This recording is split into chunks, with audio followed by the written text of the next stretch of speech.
Hello and welcome to another episode of the Adobe Creative Suite podcast. My name is Terry White, and I thought I'd walk you through my way of doing HDR Pro in Photoshop CS5, but actually starting with Lightroom 3. Why? Because that's where my images live. When I import my images from my camera, I import them into Lightroom. However, Lightroom doesn't do HDR. Photoshop does. So let's take a look at the workflow. Here I am in Lightroom 3, and I'm still in the public beta. And what I have here are 3 images that I shot with a bracketed exposure using my Nikon D5000. So whether it's 3 images, 5 images, 8 images, however many you captured, you can select those images in Lightroom. And then when you do a right click, if you have Photoshop CS5 installed, it will actually give you the option to merge to HDR Pro right from Lightroom. So when I do this, this will go ahead and launch those images into Photoshop CS5. So it's bringing them all in. Again, these are raw images, high res, high quality. So it's going to take a few minutes not only to open up those raw files, but then to merge them into the HDR Pro interface. So we'll just let that happen, and in a few moments, I'll have the HDR Pro dialog box where we can take it a little bit further. Now, I've got the dialog box up, but the problem with the dialog is that, well, it's giving me an HDR image. It's done its task. It's composited the images together. Now, at this point, if I want to do any special effects, that's where I actually go in to give it that HDR look, and that's what we're aiming for.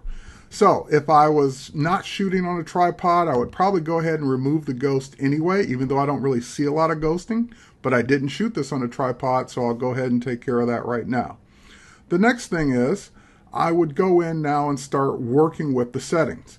Now, Photoshop gives you some presets, and these presets are okay, but I've actually worked with my buddy over at NAP, Scott Kelby, and he gave me a great formula for creating that HDR look that's so popular. So let's start right at the top. Let's change our radius to 176. Let's change our strength to 0.47. Let's change our gamma to 0.76. Let's change our exposure to 0.30. Let's change our detail, and this is what's going to give it that crunchy, high-res, detailed look, from 30 to 300. Now let's go ahead and change the shadow to -100. And again, the highlight also to -100. And what we're going to do here is then crank up the vibrance to 22 and the saturation to 26. Now, again, this is a formula that may or may not work on every single image you do, but it's giving me the look and feel that I want, and you may go in and tweak it. For example, you may say that the exposure is too dark, and you may go in and crank up the exposure a little bit more or a little bit less.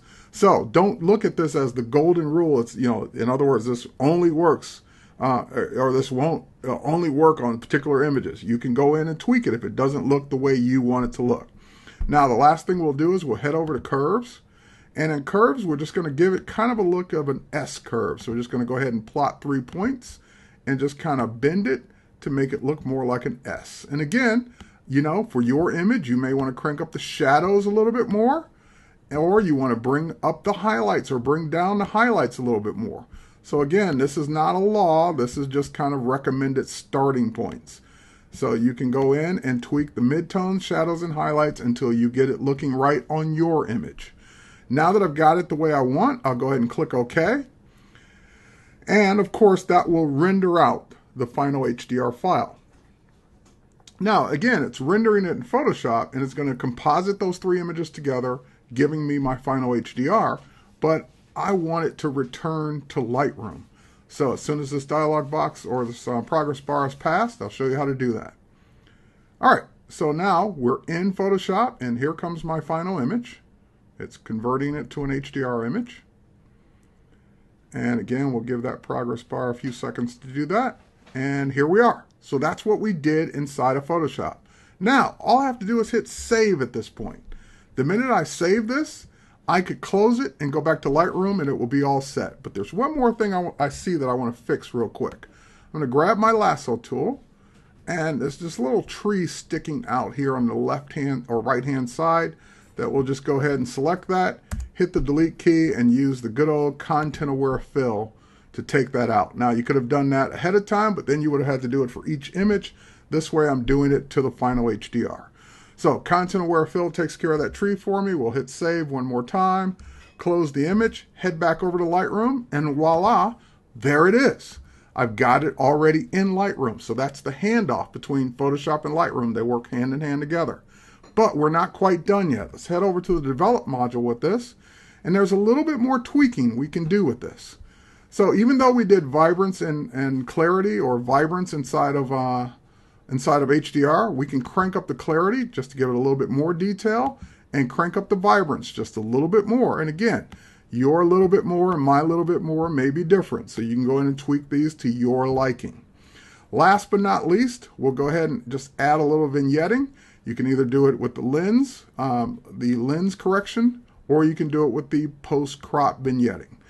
Scott tended to prefer the lens correction, but again, if you're going to do any cropping, it's probably best to do it with the post-crop vignetting.